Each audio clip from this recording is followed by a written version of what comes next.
الشعب السوري بالساحات للمجد بيرفع رايات عم يهتف بثلاث كلمات الله وسوريا وبشار. كنيسة وجامع متحدين والمحبة عنوان الدين وملايين السوريين وما بدهن إلا بشار.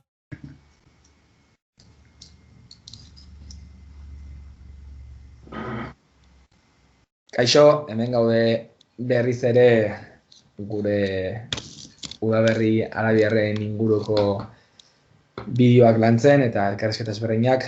Gaurkoan Palestina izan dugu hizpide eta horretarako gaur egun Hego Euskal Herrian bizi den lagun batekin gaude, berak Saddam Belaisamiru izena eta tira, orain jarriko gara zuek ere bere iruzkinak eta iritziak entzun ahal izateko. Bueno, Saddam, muchísimas gracias por estar con nosotros. Ez horregatik, Gabon. Bueno, pues gracias a ti.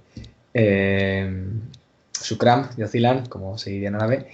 Y bueno, como decía en euskera, pues seguimos con los vídeos sobre el 10º aniversario de las mal llamadas primeras árabes y hoy vamos a tratar la cuestión palestina.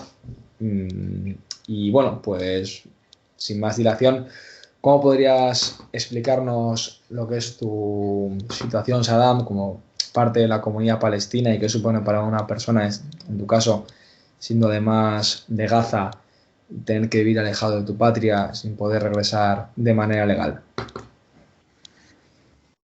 Bueno, a ver, es una pregunta un poco complicada, ¿no? Evidentemente, primero, pensando un poco en el contexto, digamos que yo soy un refugiado privilegiado, ¿no? A lo mejor pues he acabado en estas tierras en una época mejor, en una época más desahogada y realmente aquí tengo un nivel de vida pues bastante aceptable en comparación con los parámetros de lo que tiene que ser la dignidad humana, ¿no? Si lo comparo con mis primos, por ejemplo, que tienen que beber agua contaminada, que tienen unas poquitas horas de electricidad al día y sobre todo ninguna esperanza, podría parecer extraño a lo mejor, ¿no? El planteamiento para alguien que no conozca el tema de que yo quiero regresar a mi tierra y evidentemente quiero y eso no es posible, ¿no? Como sabes, pues Gaza es un campo de concentración,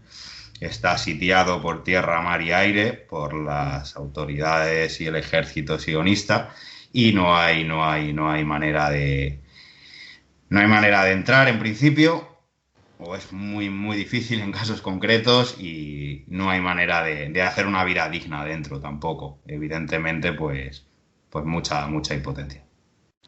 Claro. Ahora mismo hace bastante tiempo que tú estuviste la última vez en Gaza, ¿no es así? Sí, la verdad, hace ya unos cuantos años también. Bueno, se ha recrudecido también la situación, la precariedad y las tensiones. Cada vez es más difícil, pero bueno, aún siendo familiar y a cambio de humillantes procedimientos administrativos, todavía hay alguna posibilidad de entrar a la franja. Claro, es complicado. ¿Cómo es hoy en día, tirando de ese hilo, la situación no solo en Gaza, que como bien has comentado es el mayor campo de concentración actual con diferencia en el mundo, y también en Cisjordania, lo que es el West Bank, o los mal llamados también árabes israelíes, que no son más que los palestinos que viven en los territorios después del 67. ¿Qué nos puedes comentar al respecto? Bueno, pues empezando por Gaza, mi patria chica, pues un poquito, como hemos comentado, pues es la vida en un campo de concentración. Hacinados, sin medios de subsistencia, desnutrición, paro endémico, claro, pobreza, no se puede pescar porque te disparan, si cultivas te disparan, bloqueo comercial incluso de las cosas más básicas como puede ser, bueno, alimentos, pero también medicinas o qué sé yo, un hornillo de gas. Es difícil conseguir en Gaza, que hace falta para cocinar. Y pues cada poquitos años un exterminio a base de bombas, armas prohibidas, armas químicas, en fin. La situación en el West Bank, en Cisjordania, pues es ocupación, se vive de otra forma. En Gaza, digamos, que no ves al soldado en tu día a día, es raro, vaya, si lo ves son los tanques entrando y destrozando todo. Ya. Cuídate. Pero bueno, digamos que en Cisjordania se vive de una forma más directa, hay más, no sé, no me gusta usar en este contexto la palabra convivencia, pero bueno, digamos que te los tienes que te los tienes que encontrar, sufres los checkpoints en tus propias carnes, tienes la posibilidad de degradarte físicamente, ¿vale? Y no solo con los contextos. Y bueno, es otra forma de vivir la ocupación, a lo mejor más directa y con sus particularidades también. Claro. Quizá la situación en Cisjordania no es tan de genocidio y es pues de un territorio ocupado, humillado. Hemos visto ayer mismo vídeos en las redes sociales como secuestraban los soldados a unos niños que estaban recogiendo cardos para comer un poco de verdura, cogiendo cardo silvestre. Tenemos más de 200 niños ahora mismo secuestrados en las cárceles de Israel. La situación pues es bastante dramática y en lo que es la Palestina histórica, los territorios del 48, aquellos que llaman algunas veces árabes israelíes o palestino-israelíes, la prensa occidental, pues una situación de apartheid, ¿no? Donde realmente, digamos que en la forma legal pues serían ciudadanos, pero en realidad pues son bastante menos que ciudadanos de tercera, sin derechos, sufriendo humillaciones constantes. Si imaginamos un poco cómo puede ser la brutalidad policial, que sabemos un poquito también en este país de que va, pues imaginamos en una situación como esa, bastante grave.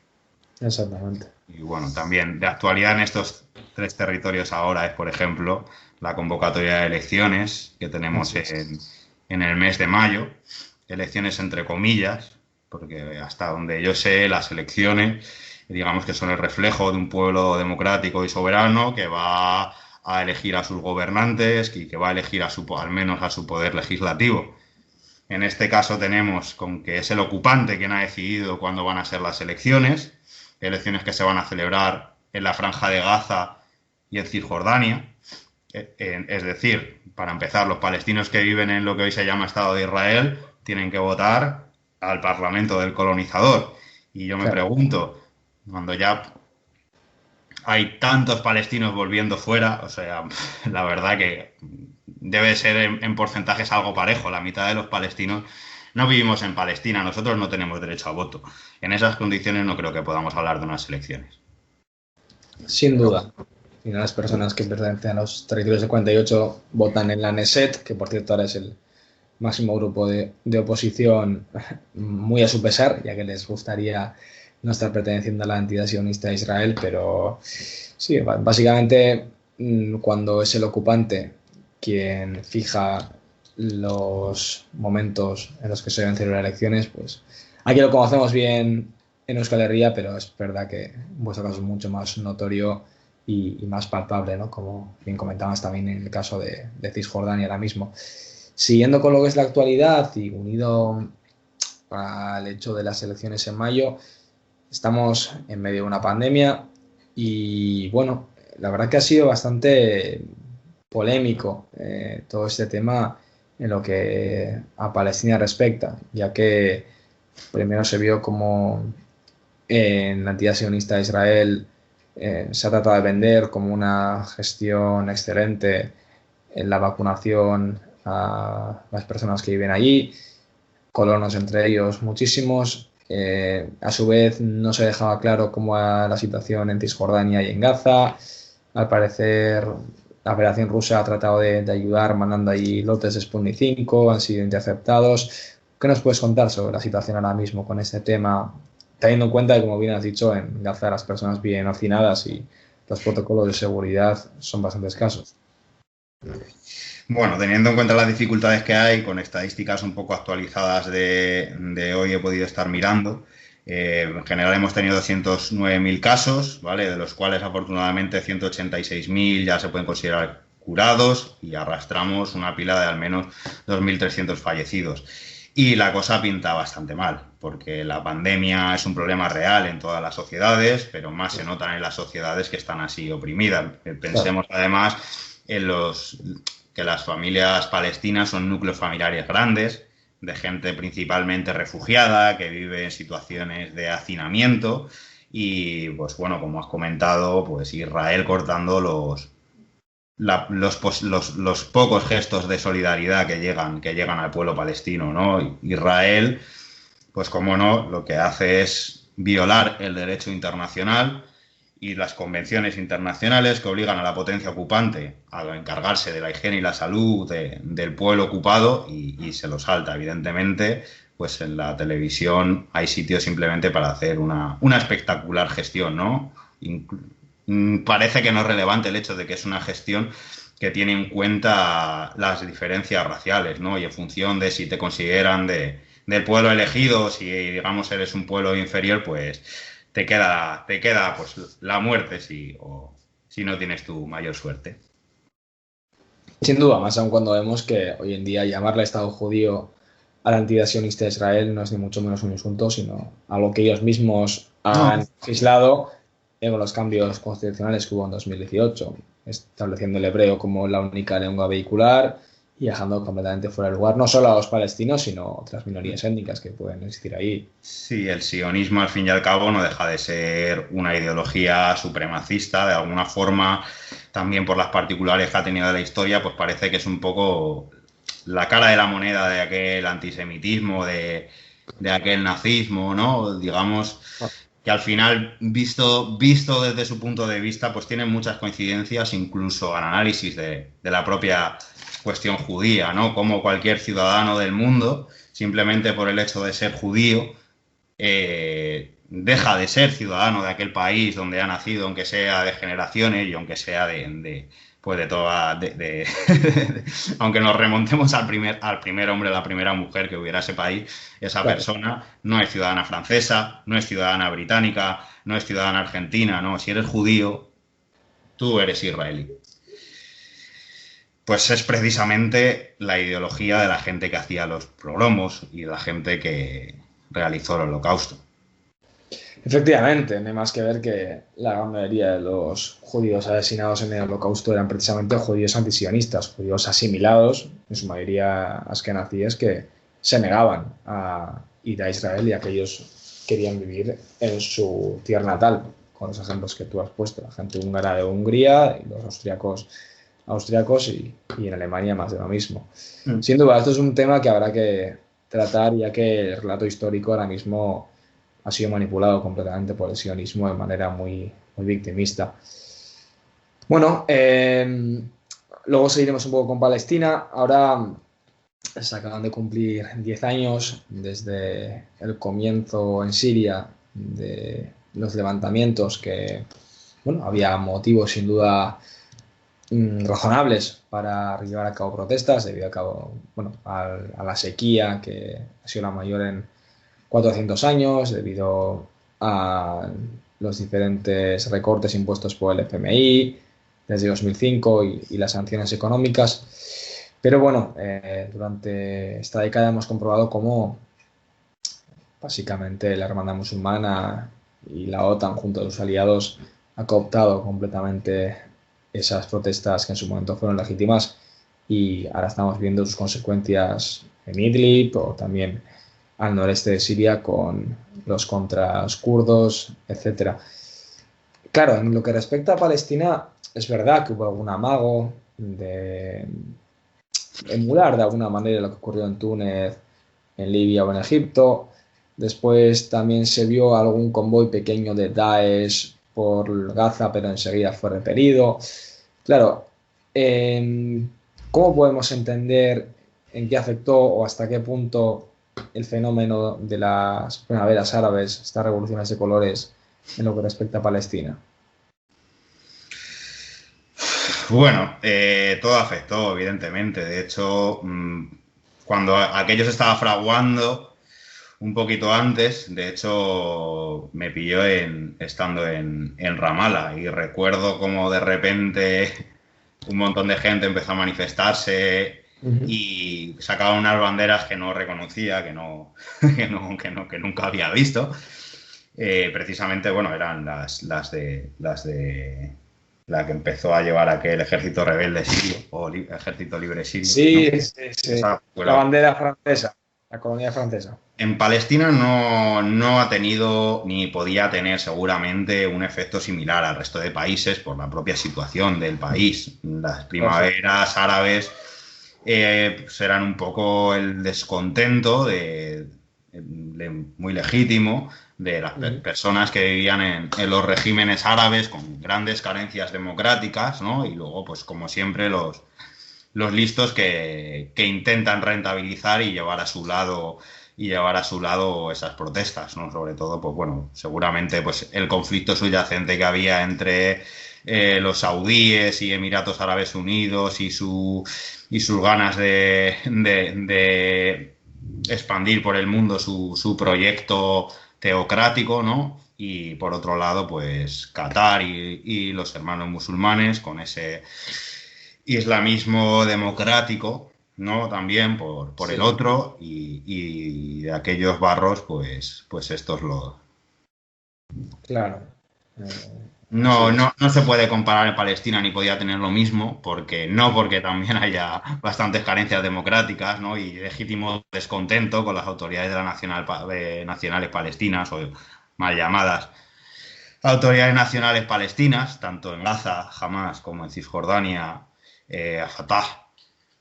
Pero bueno, tiene una circunstancia que no tenían otros países, es estar ocupados por Israel, que al final pues es la cuestión que nos recuerda que a pesar de nuestras diferencias tenemos que tratar de ir buscando la unidad, ¿no? Pero no con eso dejar de denunciar todas las injusticias y las tropelías que entre propios palestinos nos hacemos.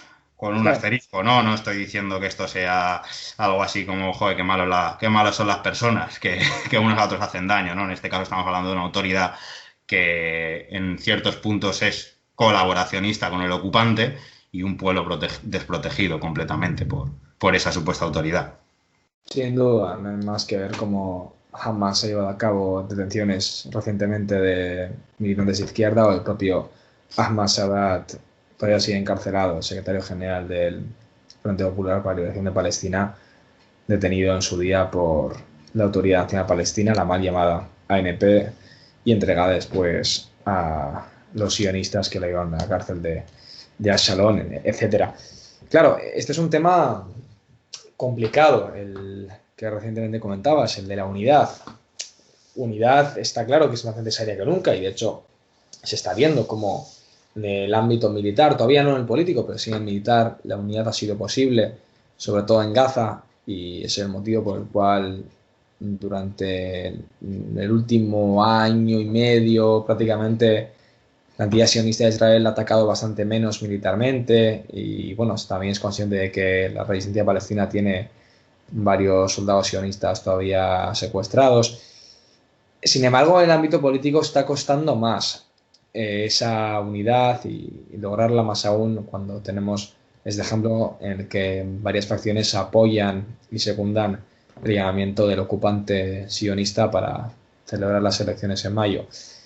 Claro, teniendo en cuenta esto, ¿cómo podríamos ver para los próximos años la situación en Palestina, sobre todo de cara a mantenerse siempre unidos los diferentes grupos que ahora mismo plantan cara a la entidad sionista?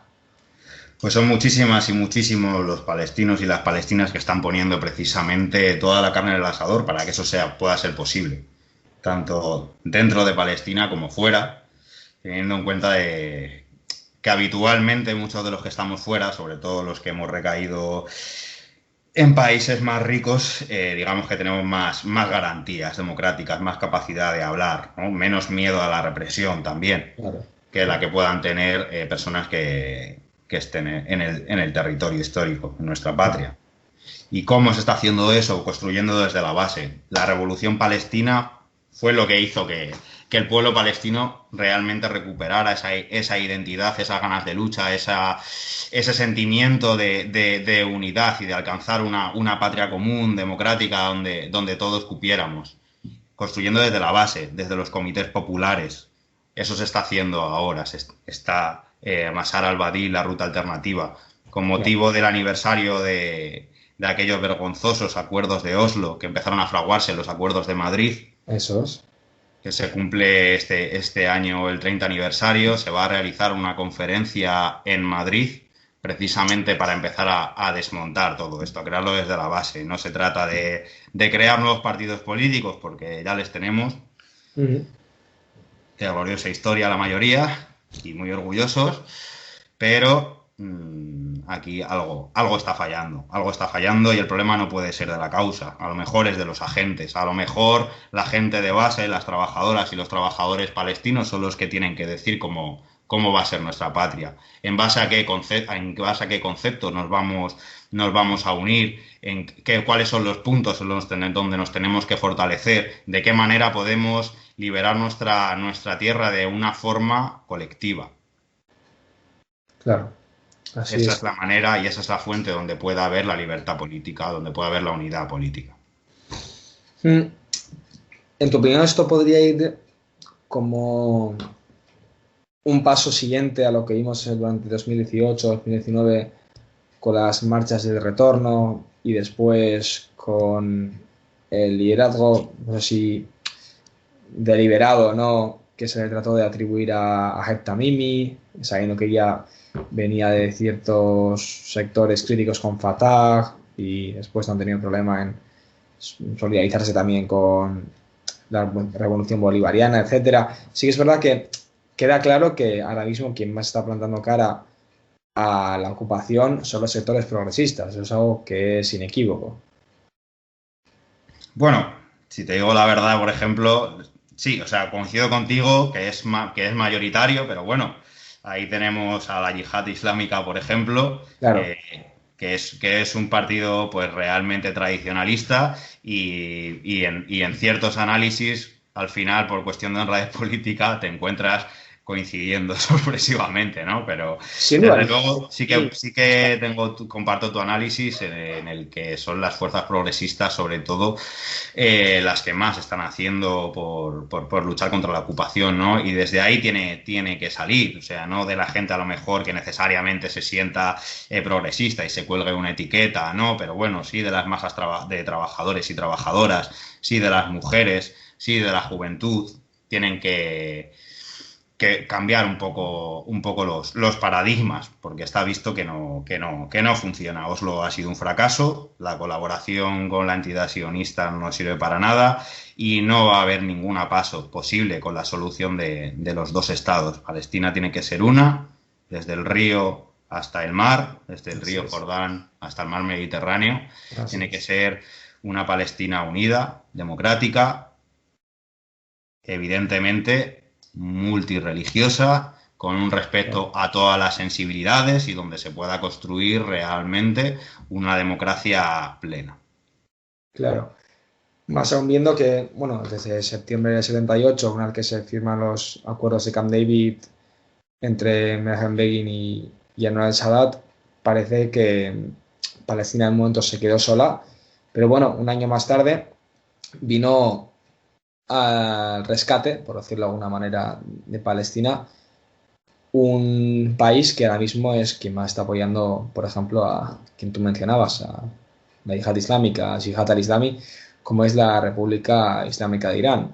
Que claro, a todos como occidentales, pues en principio siempre pues, nos lo tratan de demonizar constantemente y bueno, con sus más y sus menos, lo que es inequívoco es que ahora mismo, si Palestina está sobreviviendo en el ámbito de la salud, por ejemplo, como está viendo con la pandemia, y ni qué decir en la situación militar, donde los grupos incluso marxistas-leninistas pues, son entrenados por Irán o por el difunto Qasem Soleimani, que es conocido que él ha estado en Gaza incluso.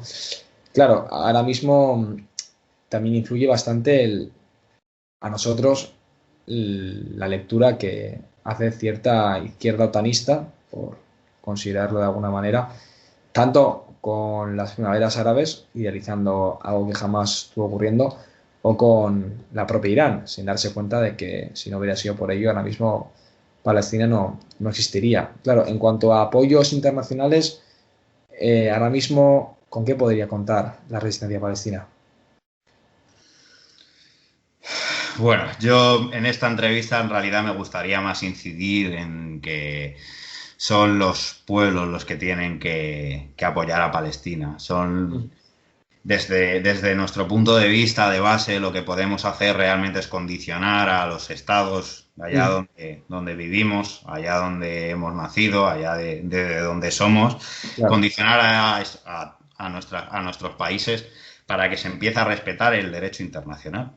suficiente. Simplemente eso, para que una Corte Penal Internacional pueda juzgar de forma efectiva los crímenes de lesa humanidad, para que cualquier nación o autodenominada nación que viole los derechos humanos, que viole los derechos de los pueblos, que viole las leyes de la guerra, lo pague, se intervenga, y para que pueda haber paz tiene que haber justicia. Claro. Y bueno, esas cortes penales internacionales, ¿cómo crees que pueden actuar sabiendo que tarde o temprano la ruta alternativa puede activarse a nivel de Palestina? ¿Qué predisposición auguras, teniendo en cuenta que muchas personas ya están colmadas de paciencia? Bueno, sobre la investigación de la Corte Penal Internacional y de las posibilidades, bueno, más que de la investigación, de las posibilidades que tenga de acabar en algún tipo de condena o algo que sea efectivo, pues la verdad es que la ilusión alta, pero pocas expectativas reales, ¿no? Al final nos tendemos un poco, lógicamente, al sitio donde nos ha puesto la vida, donde es un poco, pues, más pesimistas, un poco, pues, simplemente por ver quién es el que controla el tablero de juego, como hay ya magistradas de la Corte Penal Internacional que no pueden ni viajar porque se les ha ocurrido investigar a Estados Unidos o a Israel, ¿no? Es un poco una farsa, y para ver cómo va a reaccionar el mundo, pues a lo mejor también habría que ver cómo evoluciona el propio mundo, ¿no? Si realmente empezamos a salir de este mundo unipolar, donde es Estados Unidos el que habla y los demás callan, ¿no? O avanzamos hacia un mundo multipolar que se lleva anunciando bastante tiempo, pero todavía me cuesta ver en general. Bueno, para nosotros es un placer tenerte dándonos tu opinión, más aún sabiendo todos los problemas que hay para que alguien que es de Gaza pueda explicarse. Aquí tuvimos, por ejemplo, hace año y medio el caso de un equipo de baloncesto femenino en el que la gran mayoría de las chicas que jugaban eran bastante jóvenes, la verdad, que eran adolescentes, y muchas eran de Líbano o de Cisjordania y otras eran de Gaza. Y cuando estaban prácticamente ya en Turquía, a las de Gaza no les dejaron venir aquí a jugar a Euskal Herria, ya que precisamente lo que tratan de evitar es que alguien de Gaza cuente en el exterior el genocidio al que están siendo sometidos. Afortunadamente, las redes sociales hoy en día, con sus pros y sus contras, sí que permiten el hecho de poder transmitir, pues, lo que tú mismo hoy afortunadamente no estás diciendo, pero sí que es verdad que tratar de silenciar constantemente estas voces y que esto no conste mientras se sigue hablando de la única democracia en Oriente Medio al hablar de la entidad sionista de Israel, es algo que cansa mucho, imagino, ¿no? Sí, bueno, es un poco síntoma de dónde está el marco de valores hipócrita, ¿no? Es la única democracia de Oriente Medio, es un país que practica el apartheid, o sea, yo qué sé, algo tan simbólico, para no aburrir con datos. Tú vas caminando por la ciudad del Jalil de Hebrón, esa ciudad tan milenaria, y ves caminos o partes de la calzada que van a ser frecuentados por personas que pertenecen a la raza judía superior, y vas a ver calzadas que pertenecen a los árabes, y es por ahí donde tienen que transcurrir, ¿no? Lo peor del apartheid, las escenas más más horribles de segregación racial que podíamos recordar de Estados Unidos son cosas que se están dando en Israel ahora mismo y que se permiten. O sea, que es llamar democracia a un país donde no existe el matrimonio civil, por ejemplo, Claro. donde si los propios derechos civiles que puedes tener como ciudadano están delimitados a tu raza, a tu etnia. Pero y ya no solo judíos y no judíos, es que no es lo mismo ser un israelí blanco norteamericano que un israelí un poquito menos blanco de Argentina, que un Claro. israelí directamente negro etíope, donde te tienes que convertir en el más salvaje del pueblo para que empiecen a pensar que tú eres un sionista convencido de verdad, ¿no? Este tipo de cosas. Realmente llamar democracia a Israel, pues solo representa que democracia, según los parámetros occidentales y de los más media, pues es más o menos hacer un simulacro electoral cada cierto tiempo y ser un socio político. Básicamente esos son los requisitos para ser considerado una democracia. Sin duda, veíamos, por ejemplo, en julio de 2019 todas las protestas y disturbios que crean los etíopes que viven ahora mismo en Israel o los propios drusos después, pero es una crítica que en ningún momento nos debe hacer perder la perspectiva, ya que siguen siendo igual de sionistas que el resto, solo que tratan de obtener los mismos privilegios que tienen, pues como tú bien dices, los que tienen tez más blanca, por decirlo más. Efectivamente. Israel pues tiene sus propias contradicciones, ¿no? Como también hay lucha de clases en Israel, pero el proletariado israelí sigue siendo colonizador y bueno, simplemente hay que ver un poquito pues los resultados electorales o las tendencias de voto a escala de barrio, irte a una barrio obrera y ver que ahí todo el mundo es un sionista convencido y independientemente de las contradicciones que puedan tener dentro de su de su propia entidad, pues no deja de ser al final pues parte de lo mismo, ¿no? Igual que había contradicciones entre los forajidos del antiguo oeste y el Seri del lugar, pero se ponían de acuerdo para cortar cabelleras indias. Literal, literal. Bueno, pues Saddam El Aissami, muchísimas gracias por habernos concedido esta entrevista. No sé si hay algo que querría sumar o que se nos ha podido quedar en el tintero. Nada, simplemente decir muchísimas gracias por la oportunidad y muchísimas gracias por el trabajo internacionalista que hacéis. Pues nada, muchísimas gracias a ti de parte de Siria y Nalde. Un abrazo, hasta la próxima. Gabón. Gabón. Ay, Dios. Esto no sé ni lo que he dicho. Tranquila.